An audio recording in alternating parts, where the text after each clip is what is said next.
नमस्कार मंडळी, आज आपण बघणार आहोत चमचमीत असं वांगी मसाला। त्यासाठी मी इथं वांगी धुवून चिरून पाण्यात ठेवली आहे। त्याचबरोबर आपल्याला खोबऱ्याचे वाटण लागणार आहे। त्यासाठी मी इथं खोबरे पातळ असे चिरून भाजून घेत आहे।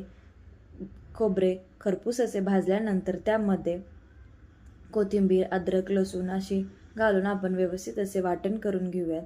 वाटण तयार झाल्यानंतर आपण वांगी जी पाण्यात ठेवली होती ती व्यवस्थित अशी निथळून वांग्यांना आपण इथं थोडेसे मीठ लावून घेऊयात, जेणेकरून आपल्याला वांगी खाताना आळणे लागणार नाहीत। इथं बघू शकता मी सगळ्या वांग्यांना मीठ लावून घेतले आहे व आपण ही वांगी थोडीशी फ्राय करणार आहोत। त्यासाठी कढईमध्ये 3 ते 4 चमचे तेल घालून आपण ही वांगी व्यवस्थित अशी फ्राय करून घेऊयात। बघू शकता आपली वांगी व्यवस्थित अशी फ्राय झालेत। त्याच कढईमध्ये थोडेसे तेल कमी करून मी जिरे व मोहरी व्यवस्थित फुलून घेतले आहे। जिरे व मोहरीची व्यवस्थित फोडणी झाल्यानंतर त्यामध्ये कढीपत्ता आणि एक मीडियम आकाराचा टोमॅटो घालून घेऊयात। टोमॅटो मऊ होईपर्यंत आपण परतून घेऊयात। टोमॅटो मऊ झाल्यास आपण त्यामध्ये केलेले खोबऱ्याचे वाटण देखील मिक्स करून घेऊयात।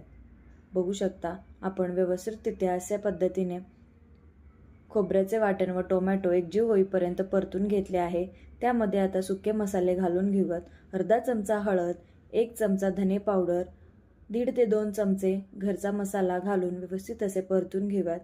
मसाले व्यवस्थित परतल्यानंतर त्यामध्ये फ्राय केलेले वांगे घालून घेऊयात व ते देखील 1 मिनिट परतून घेऊयात।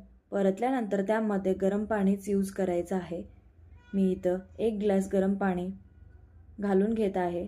तुम्ही तुमच्या आवडीप्रमाणे तुम्हाला कितपत पातळ व कितपत मसाला हवा आहे त्यानुसार तुम्ही पाणी ॲडजस्ट करू शकता। मी इथं चवीनुसार मीठ घालून घेत आहे व उकळी आल्यानंतर 5 ते 6 मिनिटं आपण ही भाजी झाकण ठेवून उकळून शिजवून घेऊयात। तुम्ही बघू शकता अशा पद्धतीने आपला वांगा मसाला तयार झाला आहे। बारीक चिरलेली कोथिंबीर घालून घेऊयात। इथं बघू शकता तुम्ही वांगं देखील आपलं व्यवस्थितरित्या शिजलं गेलं आहे। हा वांगा मसाला जरूर ट्राय करा। व्हिडिओ आवडल्यास व्हिडिओला लाईक करा, शेअर करा आणि चॅनलला अजून सबस्क्राईब केलं नसेल तर जरूर सबस्क्राईब करा। धन्यवाद मंडळी।